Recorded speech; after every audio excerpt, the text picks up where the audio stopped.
Yo, what's poppin', everybody? Welcome back to another episode of Vitamin C's with me, your boy Adam Taylor. As usual, I'm joined by my homie, compadre, co-host in crime, Mr. Tim Sheils. What's poppin', Tim? Not much. Saw the Charania tweet, so we're getting right into it again. And we're going to talk about this disabled player exception, which officially is worth about 3.239 million, roughly. So let's get into it. Yeah, full disclosure, this is the third time we've tried to record this within the last hour, simply because there's so many aspects to a DPE, disabled player exception, that we've put our foot in our mouths twice. So, we want to make sure we're bringing factual information and putting it out there. So, yeah, if we seem a little defeated at the very beginning, it's because, man, third time's a charm, right? Got to get our mojo back. Before we dive into it, please make sure you hit that subscribe button, you like this video, and then you leave a comment. We're really interested in building a community out here. So, if people are commenting, we'll do our best to get back, as long as the comments, obviously, if you're just like, yo, great show, I'll say thank you. But if you ask a question or you give an opinion, we'll make sure to get back to you and give you our thoughts and create that dialogue. Now, there are some rules to a DPE, disabled player exception, different to a traded player exception. First thing to note is that, as things stand, the Celtics have 15 people on their roster. Their roster is at its limit. Two of those guys, as far as I'm aware, Noah Vonleh, Justin Jackson, are both non-guaranteed guys. If you want to make room for somebody for the DPE, you can waive one of them without impacting your cap sheet. Tim, you have the rest of it. Run it through, make it entertaining, do your thing. So, this comes from an article from Keith Smith over at Celtics blog. He's fantastic, one of the best cap experts. So if you don't follow him, you should. So Keith put this out, and in terms of what we're looking at for the restrictions on this deal, has to be a player that is either a free agent, that you can only sign him for a 1-year contract, or it's a player in the final year of his deal. No extensions, no options. It has to be that final year. Right now, as I said before, you're looking at 3.239 million to work with. That is roughly 50% of the salary plus like 100,000 of what it would be for Gallinari's contract. Now, in terms of signing a player for it, if you use it before Gallinari comes back, doesn't mean that you have to get rid of that player. You can hold him on the rest of the year as long as you get the roster spots for it. In terms of Gallinari, it doesn't mean that he's not coming back. It just means that it's probably likely that he will not be back. It doesn't stop him from coming back, is what I'm saying. It just means when they award a DPE like this, it means that the player is probably out past June 15th, which is something based on the injury, the history, that knee, the ACL. We kind of already figured was going to happen. So that's not really surprising. Now, in terms of that DPE, if Gallinari were to come back, you have to use it beforehand. If he comes back and you haven't used it yet, that DPE goes away. Gallinari is eligible to be traded if you wanted to move that salary, which understandably so, you could cobble together with some other deals, so on and so forth. If you were to move it, you need to use the DPE beforehand. If you trade him to another team and you haven't used that DPE, it's gone, off the books, gone forever. It's also important to keep in mind with the salary tax, if, for example, they signed a veteran who's a 10-plus year veteran, this is an example that Keith gave. I think it's excellent. Now, if they were to sign a player for $2.9 million in actual salary for the season, just say a 10-year veteran, that kicker is that $2.9 million veteran minimum only counts against the cap and the tax at 1.8. However, if you go over that $3 million, it hits you at full power in terms of the cap space, as well as that luxury tax, which we know that the Celtics are digging into, but doesn't mean you want to keep going into it. So that's what we got. The one thing to note is, if you do want to use a DPE via a trade, then it needs to be for a guy on the final year of his contract, and that final year needs to fit into that 3.29 million. I've got spot track up. I'm just going to throw a couple of names out there that are expiring, that will be free agents, that are veterans, that do sit under that 3.2 million. There's not many of them. So if you want to go with a big man, you're probably looking at Bismack Biyombo, right? He's playing over in Phoenix. He's earning 2.9 million this season. He's on the final year of his deal, becomes a free agent at the end of the current season. He could be a guy that you might be able to swing a deal with the Phoenix Suns to acquire. Do you want him? Is he going to upgrade what you're going to do? He's definitely going to give you a presence on the glass. He's definitely going to improve your rebounding. He's a good screener. 29, so it's not like he's washed. His knees aren't dust at this point. There's definitely an argument made there that Bismack Biyombo could be a potential addition. What do you think of Bismack? I like Bismack. I mean, I think he came back for the Suns and sort of reignited his career. Like he came, he rose like a phoenix from the ashes because he was out of the league there for a minute. But it was back when they had some kind of injury or someone was out. I want to say it was DeAndre Ayton might have been out.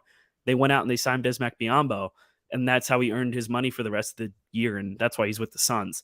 Now, in terms of them giving him up, I don't know. That's why I was kind of making a face where I'm like, oh, I don't know if the Suns would give him up because I like Bismack Biyombo. If you were to bring in a guy for that money for a 1 year deal, it makes a lot of sense. I think, like you said, gives you a lot of rebounding. He's got some experience playing with some really, really good teams. Experience, but not too experienced. And by experience, I mean old. So maybe I'm open to it. I'm open to the idea of it. I am Yeah, open I'm to not going to Bismack. go as far as start throwing out trade proposals because No. I'm just not sure how Boston are going to make that work. Obviously, there's always ways. The Mm. other guy that kind of stands out to me gives you a bit of more of a Gallinari replacement and also completes the set because Boston have had his brother in the city beforehand. And right now, this guy is playing in what we would call the dumpster fire, which is Brooklyn. So, Brooklyn, you can always trust them to make a bad decision. You can always trust them to be on the precipice of blowing things up because nothing is working over there right now. And that's Markieff Morris earning 2.9 million this year, 1 year deal with the Nets. There's a possibility that that one's actually viable. Now, I don't know whether Brooklyn would be willing to make a trade with Boston and strengthen, a conference rival and a championship contending rival. But let's be honest, the Nets, as they're currently constructed, are not contending for a championship. They're contending for prime TV.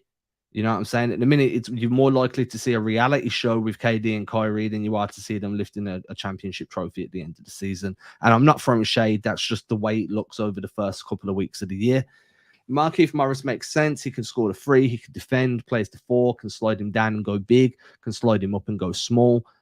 I don't want to ever slide him up. I'm just saying, there's always a world where you can. I like him. I actually think if I was going to talk about DPE targets who via a trade, he's more of my ideal guy. Now, the other name on there, just before we get your thoughts on Markieff, if you could go Goran Dragic, you could go Robin Lopez. I'd much rather Bismack or Morris over Lopez, and Dragic isn't going anywhere. He was like one of the Bulls' only major pickups during the offseason, and with Lonzo Ball out for the foreseeable future, he's going to be getting minutes there, and he kind of makes sure that if Cody White's playing bad, Kobe White is playing bad, then you can obviously bring on a veteran. So we're back to Markieff Morris. That to me is probably the ideal guy via a trade using the DPE. Obviously, TPE, we can go a bit deeper into this, but we're not talking TPE, we're talking DPE. So what's your thoughts on Markieff Morris? I mean, I like him. I remember a long time ago there was ties between him and Boston. Obviously, you had Mook Morris here before, so there's a little bit of familiarity there, not just by looks in terms of style. I think he gives you a little bit of an edge. He definitely plays a little bit more like a bully. So if you're looking for a little bit more of that aggressive kind of enforcer vibe, I feel like he gives you that. And like you said, I think that 3-point ball being there helps.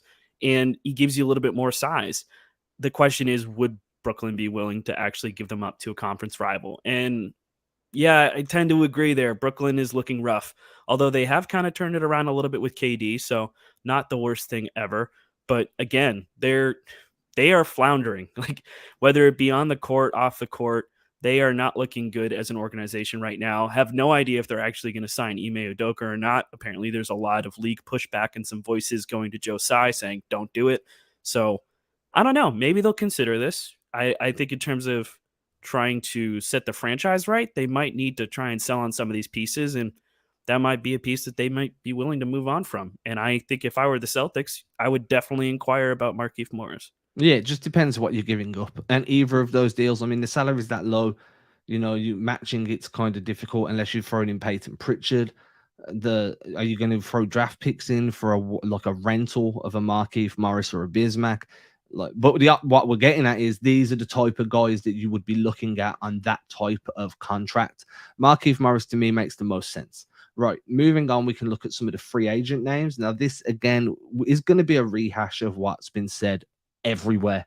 The same names are going to come up, and there's no point lying about that because you're going to find out in a few seconds. First guy on my list is Derek Favors, right? So, as Keith put in his article, Keith's my guy as well. Shout out, Keith.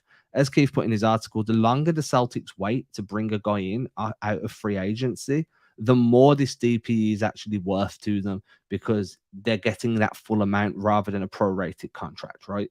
So if you wait until March, that's a really valuable asset to have to entice a vet that could be looking to chase a ring into joining your franchise. Now, Derek Favors, to me, when he was held like a few years back, there was a time when he was with the Pelicans, and I felt like every time he stepped on the floor, the Pelicans defense just went to a new level. Obviously, that's not the Derek Favors you'd get now, but he's big, he's strong, he can rebound, he can defend. He's more like an Al Horford where he kind of guards the angles rather than guards the man, really forces you to go weak, which is when you're going onto your weaker hand. Offensively, he's going to be able to battle for offensive rebounds, give you some post moves, give you some hustle. Not going to stretch the floor for you, so I'm not sure whether Joe Mazzulla would like that. He seems to really like that 5-out offense, and I'm a big fan of it too. But if you wanted a more traditional center, I feel like Derek Favors is probably your best bet. Not as old as Dwight Howard, not as much miles on the clock, but again, he doesn't come with the pedigree of a guy like Dwight Howard, who's a surefire Hall of Famer. Yeah, and I think Favors, again, you're looking for a body that's going to give you some rebounding. He's definitely experienced. So, in terms of having another strong leadership voice in that locker room, I don't think that's bad.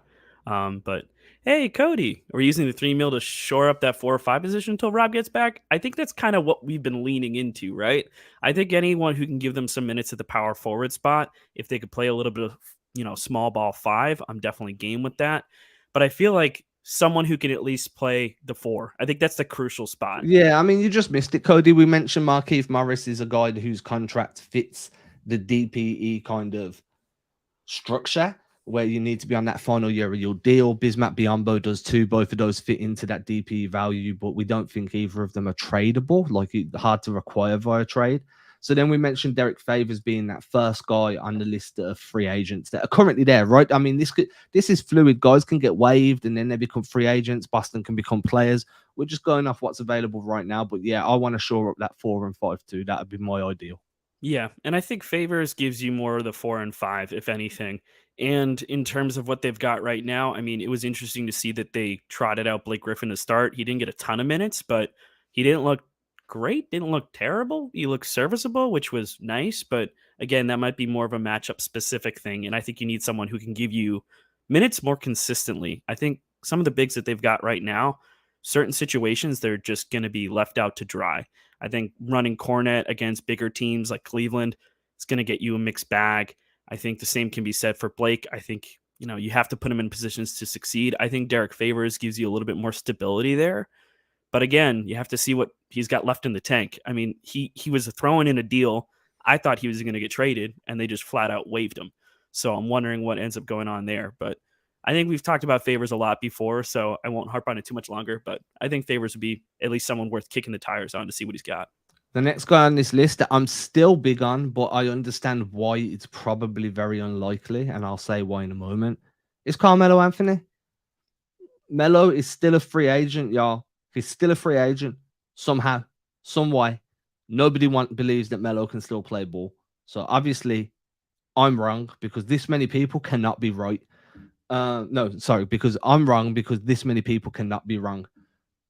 Melo is a 4. He's going to give you minutes at the 4. He's going to be a back down scorer. He's going to be a release valve when the offense isn't ticking, when there's a bit of stagnation. You bring in Melo, and he's shown last season in LA that he's not just an isolation player. He can play off the catch. He can just take one dribble pull-ups. He can give you everything you need from a veteran bench scorer. Now, the reason I've accepted that he won't be here, and I say here as in like I'm in Boston, that he won't be with the Celtics, is because of Sam Hauser, right? Like Sam Hauser has just broke onto the scene this season. He's draining 3 after 3. He's doing everything you need from him off the bench. And I don't think that Mazzulla or Brad Stevens would be willing to kind of mess with that development to bring a veteran in that's going to bounce at the end of the season. Now, don't get me wrong, that they still could. They might think that what Melo gives you on the glass as well, but Hauser's shown he's improved as a defender, and they may feel like giving him extra minutes to help force a bit more developmental growth from him is better served than bringing in Carmelo Anthony. But as long as he's a free agent, he's still a prime candidate to be acquired. And if you can hold out and no one's picked him up by March 1st, like you hold a chip that could really make sure he wants to join, especially financially, as well as having a chance to compete for a championship. Yeah, and I think you actually really hit it well there in terms of Sam Hauser kind of takes over that 3 spot with the 3 ball has been fantastic. Like, he's looked great. And I'm really, really happy that he's panned out. Celtics showed a little bit of faith in him, and it's gone a long way. Now, in terms of how that changes the way that they approach this kind of situation with the DPE, trying to flesh out the rest of the roster, maybe they do actually look at someone who can play more 4 and 5, because I don't think you're not going to see Hauser really running at the 4. He's too undersized for that. He's not great defensively, but he is improved leaps and bounds, in my opinion. He's not an entire whole liability out there. Hey, Landon. So I think overall, I think they need to try and look at someone who can play the 4 and 5. I like Melo, but he's not going to give you anything for the 5. And I think that's really where the Celtics are lacking. I think having someone who can play the 4 consistently and either play some solid small ball 5 or is more of like a stretch 4, stretch 5, then that helps, because I think that just gives you a little bit more versatility. But overall, I think they just need someone who can play the 4 and 5, because it gives you more lineup changes. Like, you can actually sub someone out there to play the 5 if you want to have Tatum at the 4, but also having someone who can slide in at that 4 spot, give Tatum a little bit of a breather. You put Sam Hauser in at the 3, Brown at the 2. That way you're able to move everyone around in those forward spots. I think they just need a little bit more flexibility, and the bigs that you have right now don't necessarily give you that. Yo, Landon, just want to give you a shout out, man. I see all the love you're showing us over on this page, over on the Celtics All Access page. It's really appreciated, really. bro. Thank Like, you. genuinely, I really appreciate all the love that you're showing us. I just wanted to make sure that while I can see you're still watching this stream, that I made sure that I let you know that we do genuinely appreciate that, brother. Really. So the final guy that we're going to be talking about here is another veteran, obviously, because he's not with a team. He's probably...